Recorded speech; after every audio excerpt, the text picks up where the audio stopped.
here. Yeah, yeah.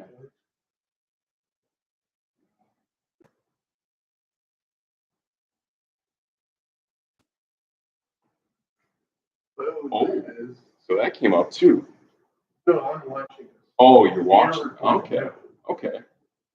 Yeah, All right. what we're doing. Yep. Yep. How's that? Maybe down a little bit. Oh, Boom. we're in. It's money. It's money. Here we go. So we are live. We are simulcasting this both on Facebook Live and YouTube. No Debate Sports. I'm DJTRIGGS. We don't fully know what we're doing yet, No idea. but we're absolutely going to get there. And here we go. And the video's a little behind. Did you see that? Interesting. Interesting. So yeah, we got Triggs figuring out technology on his iPhone camera. And oh, that's right. I'm the iPhone guy. He's the Samsung I guy. believe right now. Yeah, I know. Yeah, and we are not sponsored yet, but if you want to sponsor us, boom, here you go. Apple. We like phones, Yep. computers, Yep. food, Yep. energy drink. Oh yeah. I know. Yep. Exactly. So you got a lot of things that have been happening over the last week or so. You've definitely been enjoying our shorts. We appreciate that. And we have really good NBA content by your guy DJTRIGGS. Oh, absolutely. Absolutely. And a big time NBA draft just happened the other day. Oh, man. Absolutely. That hurt my soul. Okay. So, Okay. my favorite player is Scoot Henderson. In this Gotcha. draft. Not a Victor Wembanyama guy. Gotcha. I mean, yeah, he's going to be great. Don't get me wrong. But Scoot goes to Portland Okay. and not the Hornets. Gotcha. So now Dame Lillard's got to get traded. Gotcha. Yeah, I'm hearing talk about that guy possibly going to Miami. Yeah, I don't know that. No. Okay. Possibly the Lakers. I know the Lakers need shooting. I'm a little biased. Okay. So, I mean, I want him to go to the Bucks. Obviously. What if there was a Chris Middleton trade? See, look, I'm mentioning Chris Middleton for out there. Exactly. But I mean, Lakers don't have enough money for him. Okay. I don't think they have enough assets. We just seen the Bradley Beal trade, Right. but he had a no trade clause.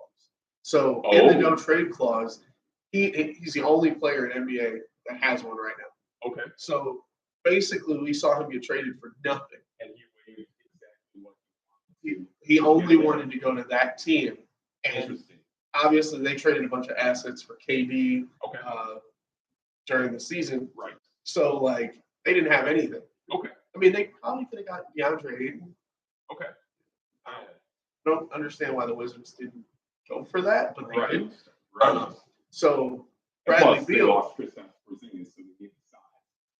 and that was before. Gotcha. And that trade just blew my mind, too. I don't understand. Like, they didn't get anything for him either. So, Right. I'm like, Right. Marcus Smart went to Memphis. And we don't all the only thing that returned to Washington were picks. Barely that. I mean, they got a 1 and like And 2. these are future ones. Yeah. Issues, right? These aren't even this current draft that just Exactly, because the Suns don't even have any of that stuff. So it's Yeah. like, so then watching the Lakers in this same scenario, there's no way they're going to get Damian Lillard. Then, but I mean, okay, you did say Miami. Miami has a shot because they have Tyler Hero, who's a young gun, and then they have the contract of Kyle Lowry. Okay. So that could piece together. My idea for the Bucks, again, not being biased, even though I'm wearing a Bucks shirt. Exactly. Chris Middleton sign and trade. Okay. So the biggest contract Chris Middleton can have, because we have his bird rights and he was an all-star and all that, is with the Milwaukee Bucks. Exactly. So length and money-wise. So he did opt out of his player option. So if he's going to do it that way, sign and trade, because we'll sign him for the big money, move his contract to the next team. Portland's got themselves a 2 or 3 to set up for Scoot Henderson. Gotcha. Okay. So essentially, Middleton would go to Portland. Yeah. Lillard would come here. Yep. Gotcha. And I want to say during the draft too that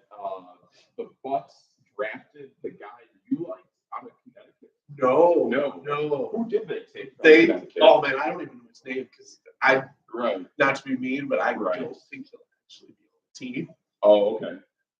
He'll be on the team as like an end of the bench guy. Right. Not to be mean to the guy, I swear. I should look up his name just because. Right. But he's just like a lanky wing guy. I mean, Okay.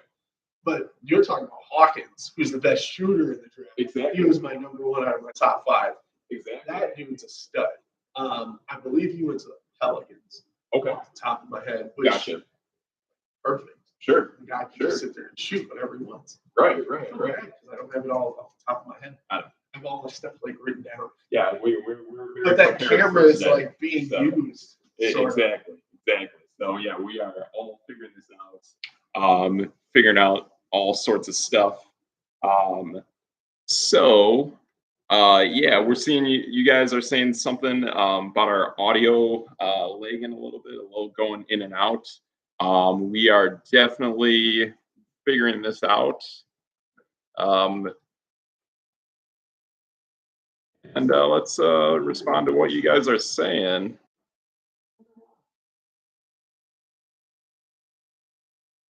Yeah, it looks like we are, so we are definitely figuring out all sorts of audio technical stuff. Right now, if you're watching us on YouTube, you're seeing that we are streaming from a laptop. So we're still figuring this out. We're definitely going to figure out our mic situation. If you're on Facebook, we are doing this from my phone, an iPhone. So we're figuring that out. We're definitely going to have better audio moving forward. Thank you, James. Yes, and we definitely plan on making merch in the future. So that's something we're working on.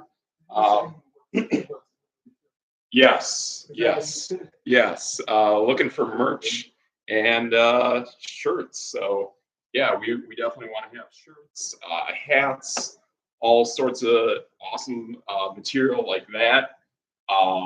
Yeah, we definitely want to have that when you see us in the future, when we go to places and have live events, and we will be there for everyone to see. So yeah, we got all sorts of stuff like that we're working on, and yeah, that's what we're looking at. So okay, gotcha. Again, but the one thing I did see about him is like again, long, lanky wing. Sure. But he can't shoot. But he's an amazing playmaker. So Gotcha. So he's like a distributor, kind of DiVincenzo-ish. See, that's what someone else said too. But DiVincenzo can shoot. And he played really good Yeah. defense. So this guy, I'm thinking he's going to be more of a Sean Livingston kind of guy. Okay. Maybe Michael Carter-Williams, which Flex is probably not going to like that. Okay. I like MTW. Yeah. Okay. Rookie of the year. Sure. Yeah. Okay. Yeah, that's fair. What about like, do you see that Bucks player that we drafted last year? Marshawn Beauchamp. That's a guy that I think grows. I was just having a conversation with someone. I think the reason why they're not like super big on maybe bringing Brook Lopez back, which I think they should, to be honest. Yeah, he's pretty rare. Exactly. Yeah. But like to get depth, I think they can move Bobby Portis.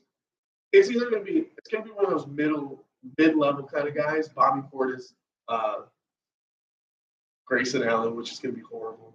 I mean, Pat Connaughton. Okay. One of those three guys has to get just money-wise. Wow. Yeah. And to get more pieces. And I think too with Grayson Allen, I've noticed over the year that he's definitely become more of a better shooter with the defender on him. Yeah. He used to be pretty much, hey, let's set him up for uncontested three. He shoots more often than not, it goes in. But anytime he had contested shots, he didn't do so well. Right. This year, I feel he's really stepped up that game.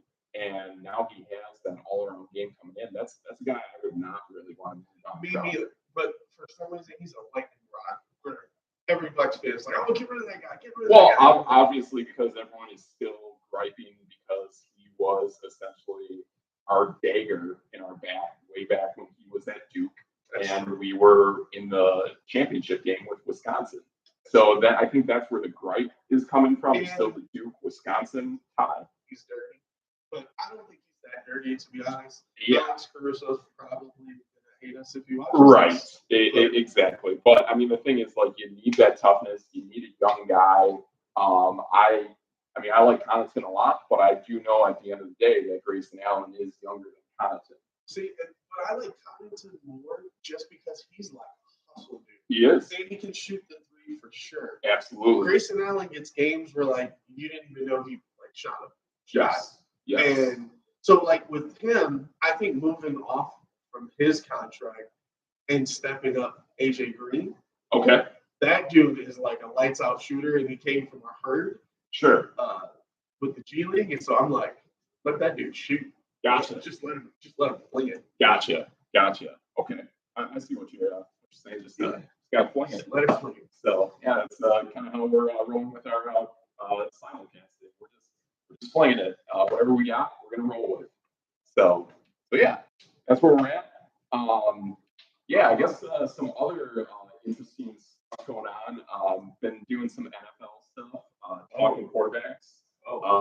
Yeah, and there's been some movement. Some jostling too. Yeah, there's been some jostling. There's been some certain incidents going on outside of the field on some certain players.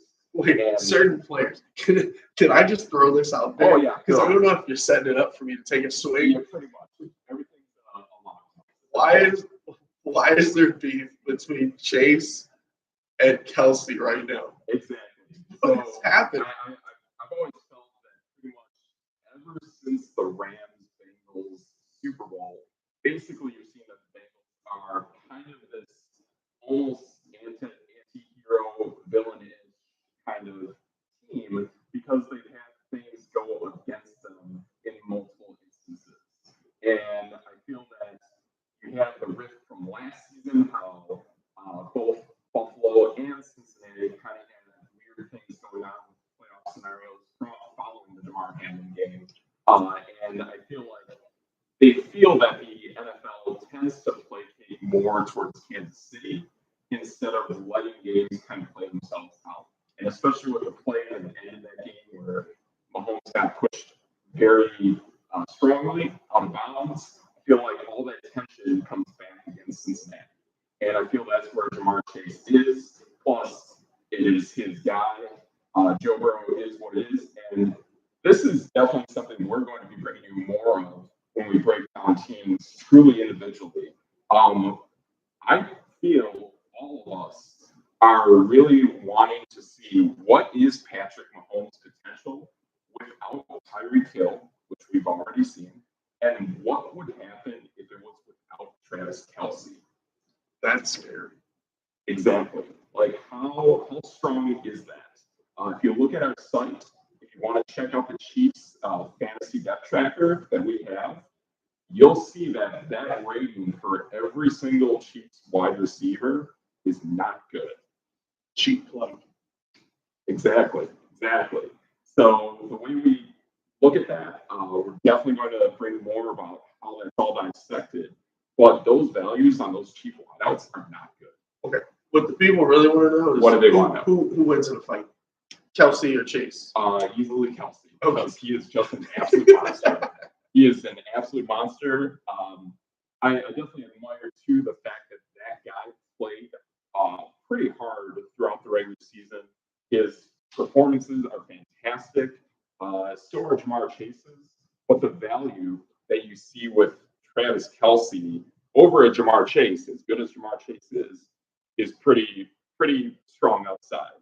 And Jamar Chase missed several games, especially at the start of the year. Right. So I felt that made Joe Burrow a better quarterback at the end of the day. Kind of like how people said way back when Deshaun Watson without DeAndre Hopkins would get a little bit better in his growth. Because you're not locked on one guy. Exactly. And wide receivers are divas. Yeah, so yeah. like you don't have a guy going, hey, I need my touches. Exactly, and this is your guy that you know from LSU. You're familiar with him. You have established chemistry from multiple years of experience. So even though T. Higgins and Tyler Boyd are top notch, just being so comfortable with Jamar Chase absolutely made him fall in love with that. That's So true. I think that's the thing is we've seen so many receivers work their way through the Kansas City pipeline, and none of them are really taking off yet. We know Mecole Hardman went to the Jets. Yeah. We know Marquez Valdez-Scantling is there, but it's still with a guy with that height and that speed, and it's still not taking off. And then the guy I really like, who I'm still not seeing anything strong out of yet, is Sky Moore. I love Sky Moore. Going into 2 drafts ago, Sky Moore was the guy I loved, and for you Wisconsin Green Bay folk out there, Christian Watson. Both of those guys to me are incredibly similar and incredibly talented at what they do with their twitch and their playmaking ability.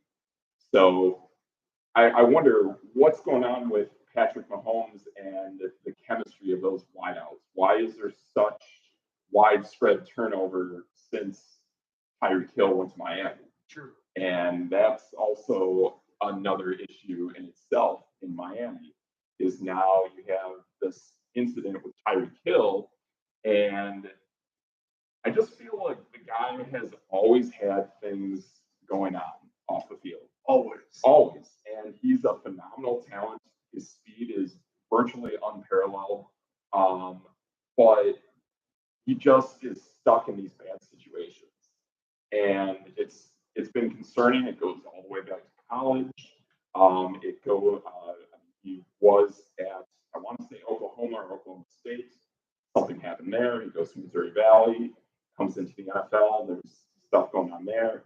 I really want to see him play, but without those off the field things going on. Because especially in Miami, he's critical to that offense. Yeah, I mean, Miami's a place that you can get a little caught up, though. That is true. I can totally understand that. But I feel like the guy has a lot of success. I know with his business that he's been working on, he's really an entrepreneur in his own right. And I just want to see things take off for him and take off well for that Miami Dolphins offense. Miami. So who's their tight end? So that is pretty interesting. I know they drafted a guy that we really like, Elijah Higgins. He is a guy that absolutely can climb up that depth chart. Back when we first saw him, he was a wide receiver that was performing from Stanford. And there was another receiver from Stanford that was also at that Senior Bowl. But to me, I thought Elijah Higgins made better catches, better twitch. And it was at that point in time that they decided to transition him more to a tight end.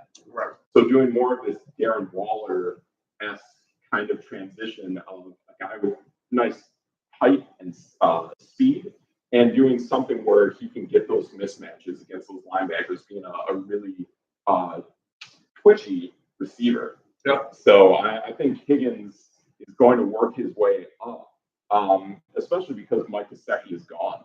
Mike Gesicki is in New England. Yeah. So now you have a very open roster for that tight end position. Speaking of New England, would you touch anybody on New England in fantasy? Yeah, that's exactly something I've been kind of playing around with. I have been seeing a guy like Ramondre Stevenson going a lot higher in drafts. I want to say like maybe the 2nd or 3rd round. Oh, man. And I don't know. Like, I mean, New England has been a team notoriously for a phenomenal defense, a strong offensive line. But with Ramondre, I don't know. It's always it's a tough offense. It's not an offense that is going to really move the ball well. If you look at our Patriots fantasy tracker, you're going to see that Mac Jones does not rank well. No. And that's obvious. That's why, like, the running backs for New England, if you can get one and he's like solid and you know he's going to get 20 touches, yes, they're usually pretty good. Yes. But the problem is you don't know if they're going to get 20 touches or if the Exactly. backup's going to get 5 to 10 touches, Right. or who knows, or Yeah. Mac Jones is just out there just doing nonsense. Exactly. And I thought they were really better in more of an established pass catching receiver. And in like New England or even anything, having an established pass catching receiver will work well for you both as an actual team and as a fantasy team. Pass catching running back. Exactly. Aaron Jones. I love him.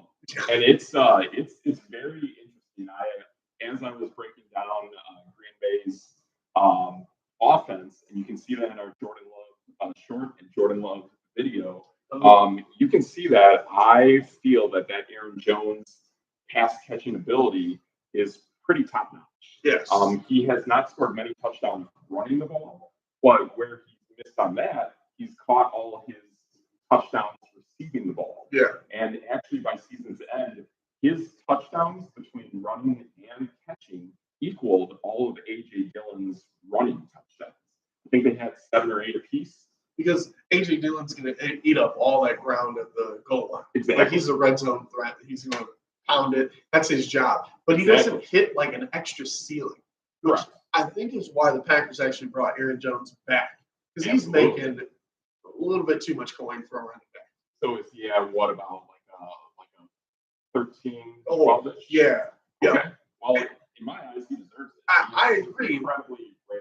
But he's getting to that threshold that Dalvin Cook just hit. Exactly. What can you replace that in Minnesota? Yes. That's why they wanted Dillon to replace him. But he didn't do it. Yeah. And I've always felt that your best running games in the NFL, you have more of your flashy tailback, and then you have your hard-hitting power back. That's why the Packers rank as the #1 running back duo in the NFL. Like They easily. should. They should. The one caveat on that, and take a look, I posted that yesterday. Take a look at Atlanta. I knew it. Atlanta is the scariest thing that the NFL will see as a whole, and I feel like these teams that do not play in the NFC South are going to be in for an incredibly rude awakening. Because they're fast. They're fast and they run block. Yeah. Like even last year, they were the 6th best run blocking in yards before contact. Which is why you were really high on Bijan Robinson. No, before that. Before that. I was still high on the Tyler Algier, actually. And then they drafted Bijan Robinson, and my hopes and dreams of Tyler Algier being the greatest thing since sliced bread was toast. So I mean, sliced bread, toast. Exactly. That's what you did there. Exactly. Here's a question. Yes. Because I just started thinking about this. Absolutely. What about Pittsburgh? You made a video on Pittsburgh. I did. And Pittsburgh, like, I feel like Pittsburgh, in order for them to succeed, they will need to generate their offense more through Kenny Pickett than other teams with younger quarterbacks. And to me, this is more of a reminder of looking at Philadelphia.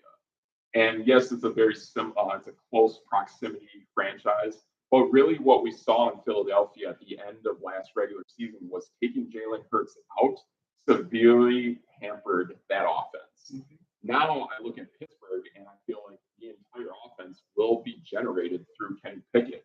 Najee Harris is a great back, but it will all be on Kenny Pickett now. Right. They have Deontay Johnson coming back. More chemistry with George Pickens. DJTRIGGS' favorite tight end, Darnell Washington. Yes. That guy is a monster. And I knew you were going to say it. Monster. Just like you should go watch college highlights of Darnell Washington. It's scary, man. It is absolutely scary. What is he, like 6'8"? It's pretty much. You think Wembanyama is big? Yeah. Like take a foot off of Wembanyama and they have like 150 pounds. And it's just it's neat. It's scary, man. And there's a sled somewhere in Indianapolis that is still hurting. Probably broken. Yeah, and speaking of which, his teammates, former teammate, defensive end DeAndre Carter from Georgia, destroyed a sled in a Philadelphia Eagles practice. Why? So what did that sled do to him? I don't know. Like it shows that these guys with their strength are going to be incredibly impressive at that next level. So I love the Eagles defense. I really love the Eagles in general. But looking at Pittsburgh, you're going to see so much going through Pat Fryermuth. Darnell Washington helps that run game, helps out Najee Harris. And all of this is going to, in the end, help Kenny Pickett, plus Kenny Pickett's athleticism. I mean, granted, we didn't see too much of it last year, but we saw it in college. We saw it at Pittsburgh in the same facility of the Steelers. And you're going to see how he can work that athleticism this year, hopefully with a better offensive line. But the coolest thing I've noticed with Pickett is his spiral. There's always been this correlation between Pickett and Dan Marino, but when you watch Pickett throw a football, to me, his spiral is the tightest. Wow. Yes, it is. It's pretty tight. Could you imagine? I know I'm completely off topic. Absolutely. Could you imagine 12 personnel? Yes, that would be scary. That is the scariest thing that I think they are wrapping their head around is go with Fryermuth, Darnell Washington, and you can kind of pivot between either Najee Harris, who's actually developed into an excellent pass catcher, even going back to his first year with Roethlisberger. Yep. He's excellent at it. It's different than what we saw at Alabama. But then even Jalen Warren is a very solid tailback in his own right. So you're going to have defenses completely unsure of, is this ball getting rushed or are they going to throw? So they will not any longer be able to stack the box.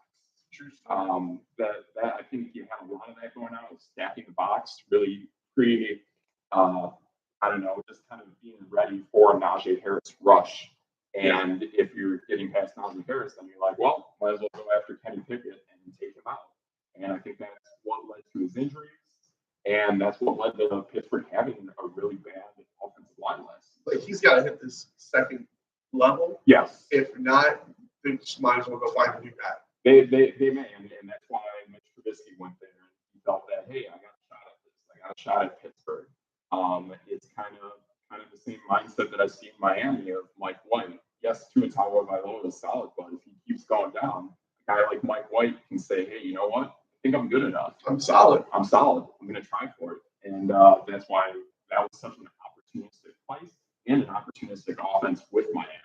Sure. Really, really cool stuff. You can pad your stats there. Exactly. Even in all three games they lost against Buffalo, Miami still played incredibly well on offense. So I feel with a better roster, you're just going to see Miami kind of keep closing that gap between them and Buffalo. And you bring in Vic Fangio to coach up that defense, which is already pretty solid from even the Brian Flores years. They have really good things going on in Miami. And real quick. Yes. I mean, you talked about Miami, Buffalo, Miami. What about the Jets? Okay. So this is where it gets tough. And I kind of want to roll back the curtain of what I think is truly going on here. Yes. So for everyone in Wisconsin and Green Bay, I know there's a lot of concern with Jordan Love.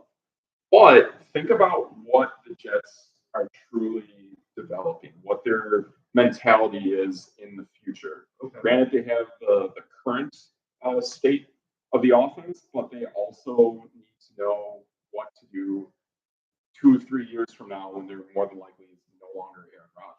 Right. I feel they want to have that same model that happened in Green Bay with Jordan Love to somewhat transpire with Zach Wilson.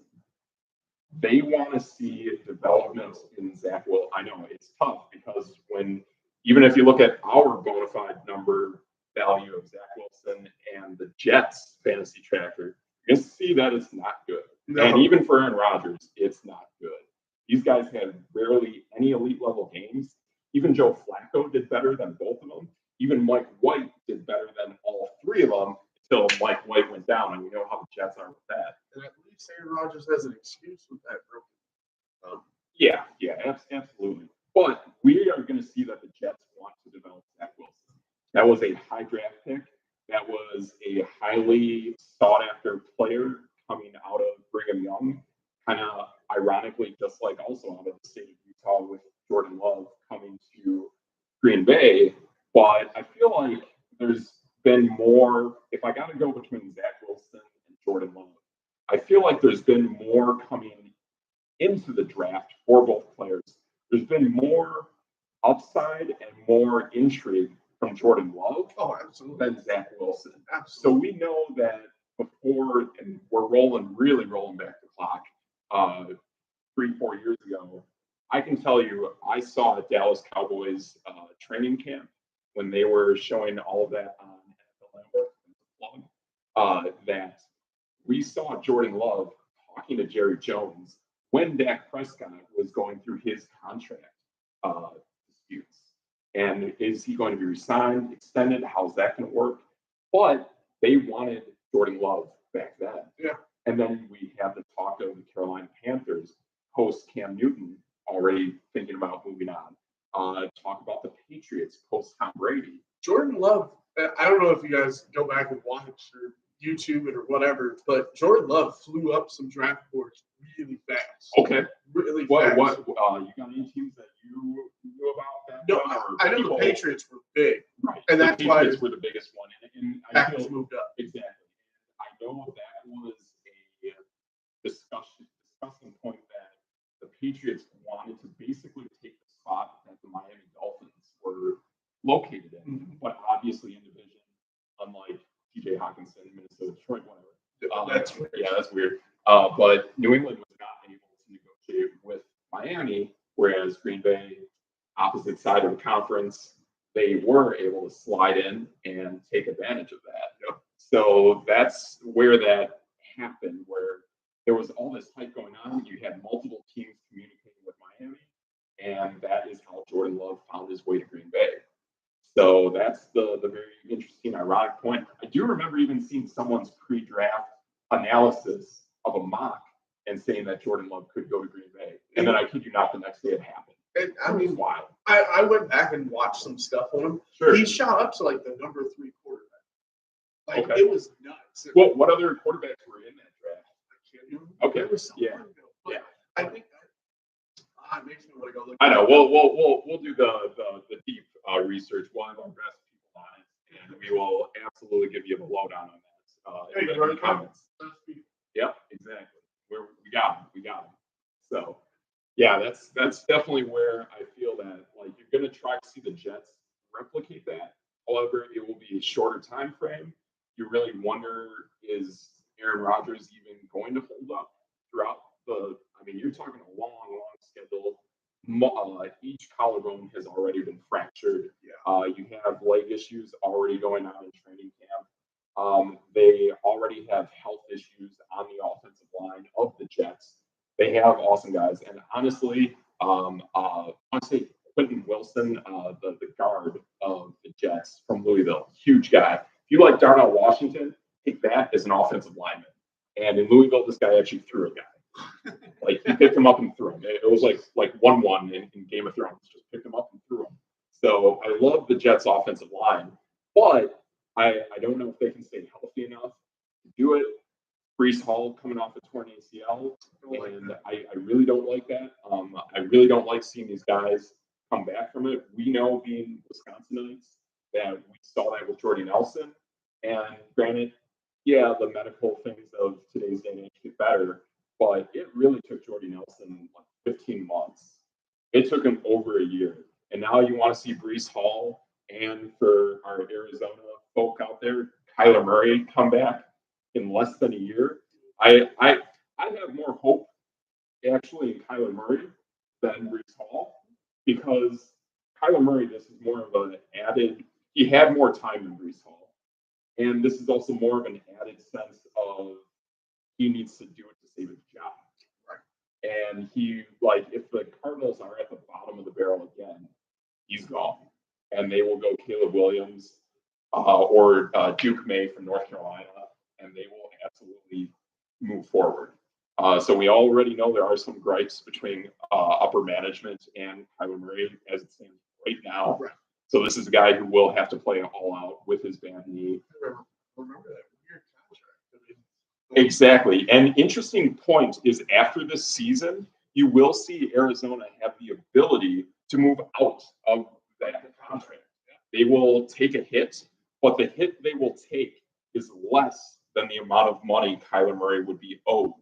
So you combine that with draft a young Caleb Williams or Duke May. I mean, let's be honest, like Arizona more than likely will be the worst team in the NFL. It could be them, it could be Carolina. I mean, they're in a division with like juggernauts over there. And especially on defense. Yeah. And even for what people say about the Rams, okay, well, like your defense will be on the field longer when your offense is not that good and cannot stay on the field. Yeah. So and I really want this for everyone that plays fantasy and plays with team defenses, really take a note of those offenses that are not capable at staying on the field. Even at the high end of every fantasy draft, I know everyone wants to think of New Orleans, but me being I live in Wisconsin, but I am not a Green Bay Packer fan. I hate to break that to you, TRIGGS, but for all my people out there, I'm not sporting it today, but you will see it soon. I am silver and black. I am a Raider, diehard Raider. I love them. Something going back to the days of Khalil Mack and Derek Carr getting drafted. That was it. It changed. I had to be a part of it. So it's been tough. It's absolutely been tough. But I can tell you, for the Saints fans out there, if you have Derek Carr out there, he will have miraculous comebacks, but he will also have miraculous downsides. And he will not be able to stay on the field because he gets the yips. He just doesn't know how to play quarterback through a full 4 quarters of a game. And it hurts. 3 quarters. I've seen 2. I've seen us just crush it in the first half of games, and then we go up against Kyler Murray and the Cardinals, and y'all know how that went. Like that was gut wrenching. Like watch it live, and just feel everything falling apart. And that's where I've been with that. We've seen it. I've literally had to put his head back together. It's tough. Exactly. It is exactly that kind of gut wrenching feel. And like, is anything with the Saints better than what the Raiders had when Derek Carr was there for receiving? You had Darren Waller as a tight end. You had Devontae Adams, the best receiver in football. You had Mac Hollins, a guy we love now in Atlanta. Hunter Renfrow. So those 4 targets are insane. Now you go to New Orleans, and I'll give you Jawan Johnson, Taysom Hill. That tandem is strong. It is very strong, very elite. Those guys qualified for bona fide numbers on our metric, just saying. But you look at the receiving core, then Chris Olave is that speed option. I think he is more of the next iteration of a Henry Ruggs for Derek Carr. He needs that speed play, and Chris Olave can do it. And I'm like, even I know we saw the majority of the season with Andy Dalton, but seeing how Chris Olave was with Jameis Winston, seeing a guy with just a big time arm, just throwing it, and Derek Carr has that. Derek Carr has that big arm, but for the entire offense, how long does that last? Like I said, it will not be for all 4 quarters of the game. So now your defense keeps going out there more often than you want. And when your defense goes out there, they get gas. So all your good offenses or your good defenses, I had the Jets last season for a little bit. Granted, I was a big-time Philadelphia Eagle owner of fantasy, but I wanted to have that backup defense, and I went with the Jets. Okay. But the moment Zach Wilson was coming back into start, that was when I saw that offense take a step back. When Breece Hall got hurt, the offense took a step back. So now the defense keeps coming on the field again and again. Look at the Rams. Cooper Kupp goes down. Matt Stafford goes down. Now that defense is on the field again and again and again. So really, it's not about the defense being bad. It's about a defense going out on the field more often than they should. And then their numbers exactly diminish. Yeah, they diminish.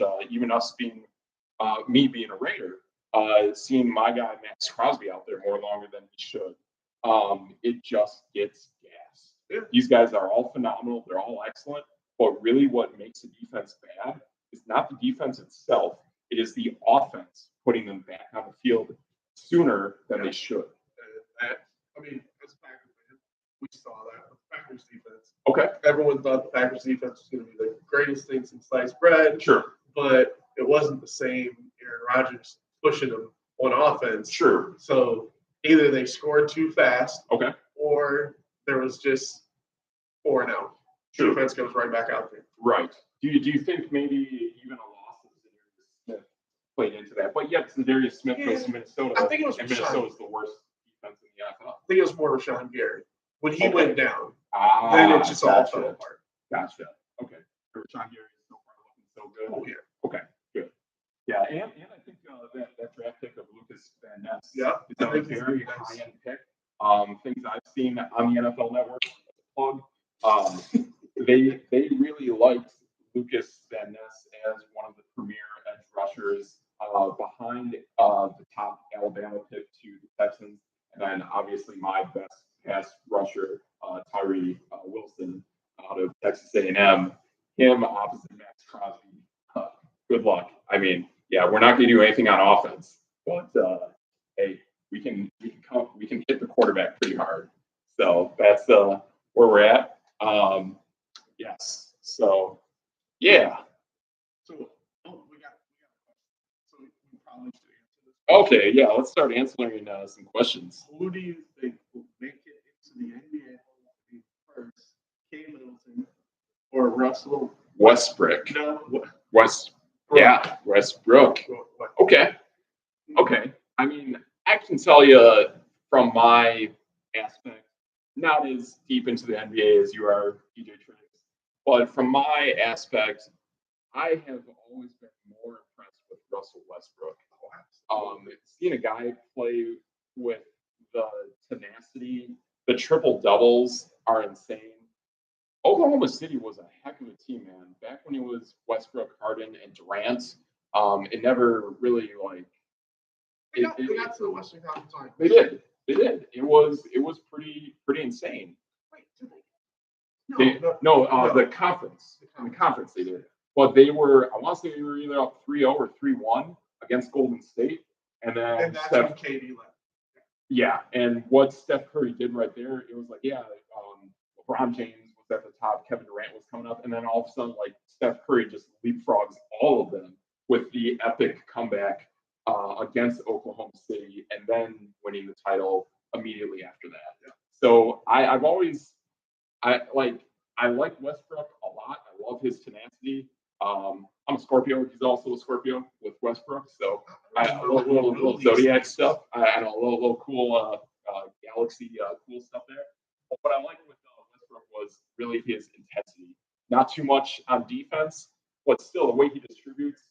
To me, like when I see a player like that, I think of them as more of a forward. I know he's a guard, but seeing a guy push the ball downfield, seeing him essentially distribute, and seeing him attack the rim, to me, that's a forward. Yeah, that is a hard-hitting forward. Those are the players I like. When I look at Middleton, he is obviously a shooting guard.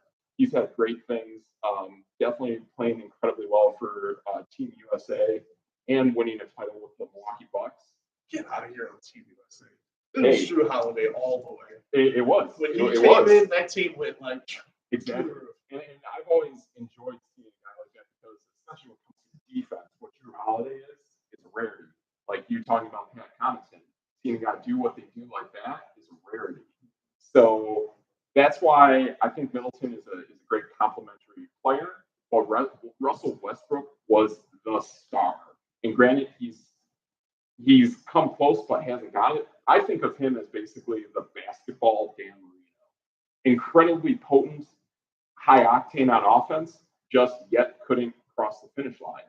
And honestly, I didn't like seeing that trade occur. I really liked Westbrook in Washington. I did too. I really liked what was going on there. I loved his tenacity. I thought he really fit that culture, that city well. I really liked what was going on with Washington. And it's like there's all this stuff going on with Washington, guys coming in, guys going out. And I feel that really hurts their franchise instead of benefiting it. But now they have new front office people. So okay, and that's happened. Yeah, okay. And that guy's been basically ripping it apart and throwing. That's why Kristaps is gone, Beal is gone. Like literally, they're at the bones of this team now. Yeah. Which I mean, with the NBA, real quick, the new CBA, you have to spend 90% of your cap. Oh wow! Yeah, Interesting. you have to spend money. They're not letting teams just like fall off a cliff. Like Cincinnati Bengals ownership of pocketing the money instead of spending. I mean, look at Houston. Houston literally had nobody on it. Right. And I mean, us crazy NBA people can name Kevin Porter and Jalen and like all those guys, but like, Sure. It's like San Antonio. They got the #1 pick. Okay. But it's hard to name anybody on their team too. So. Oh yeah. It's it's a lot of. It's to me when I look at this and when I played a little bit of sports betting last winter. To me, it's almost like they're college all-star teams. Yeah. But to me, like the best college all-star team like now is Cleveland. Like that is a young team, but you're right. These San Antonios of the world, you can't really name the players because. But San Antonio would be real nice. They would. If Wembanyama can be like I think all-star Tim Duncan. level talent, Yeah. I think. I mean, with the Seal, Vassell, and I can never pronounce his name. It's like Koshan. Like those two guys plus Wembanyama, if they can go get a guard, which I was really pushing for Chris Paul, because they could eat that contract and like boost up their cap. Sure. Like they could be real nice. Okay. If they don't get like a Fred VanVleet, like something under like even a Russell Westbrook, but just saying maybe like if you could get a point guard to go there that can like play, they could be real nice. I'm actually gonna say they're gonna be a playoff team. Okay. Yeah. At least a playing team. I mean, you now have 10 teams that can enter the tournament. They won't be a bottom 5.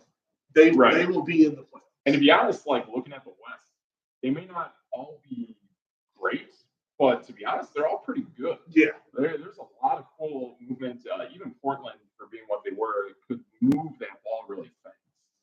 I really like seeing that stuff across all the teams. Houston's a young, up and coming team. There's just a lot of good stuff going on. I mean, you will have teams finish at the end of the conference, but Detroit. Detroit, like every year. Man, I want to see you guys make it, man. Like Cade Cunningham and Jaden Ivey, like I love those guys. And they got one of the Thompson twins.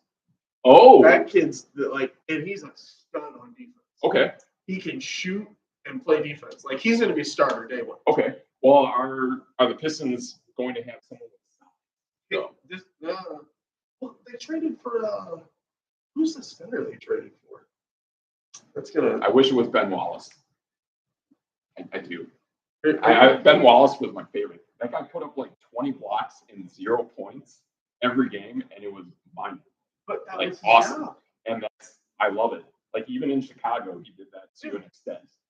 But just seeing a guy with that defensive presence, that's what really established that Pistons, Rip Hamilton, just a Chauncey Billups, just an awesome, well-built team. And it's like they have the pieces sort of with like shooting and playmaking ability and ball distribution, but they need like the dominating size. They need the bad boy Piston-ish to do something. So, yep. So we have Detroit's. We have our best people in our facility finding this for us in the heat of the moment. So I just want to definitely say thank you for everyone watching, everyone commenting, letting us know what to improve on, and other cool stuff, and giving us content. Oh, James Wiseman. Well, there you go. Okay. Sure. Right. So Detroit starting lineup is Cade Cunningham, Jaden Ivey, Asir Thompson. Sure. Bojan Bogdanovic. Oh. Okay. And now they're head coached by, is it Nick Nurse? Oh yeah, Monty Williams from Phoenix. Okay. Nice. Good for him, man. Like that guy deserves, and he absolutely should have stayed in Phoenix. Like I don't like Matt Ishba moving on from literally like back-to-back head coach of the year. Yeah. Like you like honestly, you have one of the best coaches in the NBA.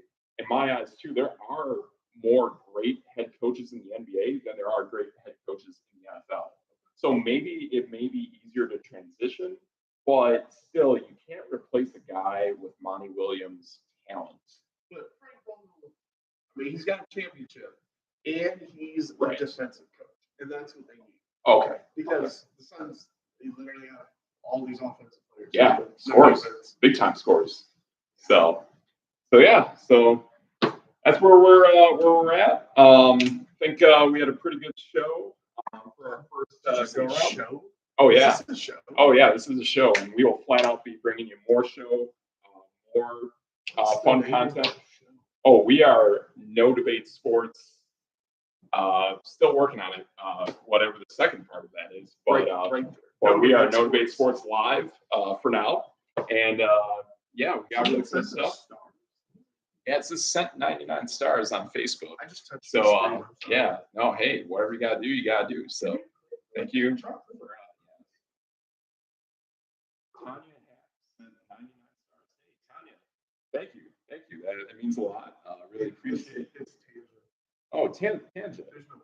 Oh, okay. Hey, still figuring this out. Still figuring out names and everything. Yeah. When is the Super Bowl? Oh, the Super Bowl. That will be February. So yeah. So that's really cool. So, I don't know. Stars. Yeah, well, we got stars. Hey, we got stars. We'll take it. We don't know what those are yet. We're figuring this out. But hey, thank you to everyone for watching, commenting, fun stuff. Really appreciate it. So, YouTube. Yeah, see us on YouTube. No Debate Sports. No Debate Sports. Instagram. At No Debate Sports. TikTok at No Debate Sports. Twitter at No Debate Sports. You got Facebook. Facebook page. Thank you to everyone on our Facebook page. Lately, our videos have been doing really well. And that goes out to all y'all. So we need more likes, though. Yeah, we need more likes, more comments. Say stuff. Get involved. We're all here for you. So yeah, we appreciate it. But yeah, we got more to come. And if you want to see this guy's fantasy depth tracker, yeah, NoDebateSports.com. Go to the website. You will see some very unique, cool things about that, and there's going to be way more tracker content coming this week. So there are really cool videos that I am going to drop about that moving forward. Do I have a step stool? We have a bench. People want to see your belt. Oh, people want to see my belt. Yeah. Okay. Oh, look at that. There we go. The Aaron Rodgers belts. We got some. We got the Muppet belts. So today we are feeling orange-ish, and we're like, hey, let's go with the Muppets because when it comes to fantasy football, I am Dr. Teeth and the Electric Mayhem because you got to go with those guys. So, thanks for answering. Hey, there you go, James. Appreciate it. So there we go. We're learning a little more Zodiac stuff and whatnot. We're figuring this out. Boom. So boom. So hey, we're gonna sign off today. But yeah, STEVE M3TR1CS, No Debate Sports. That's No Debate. See you next time.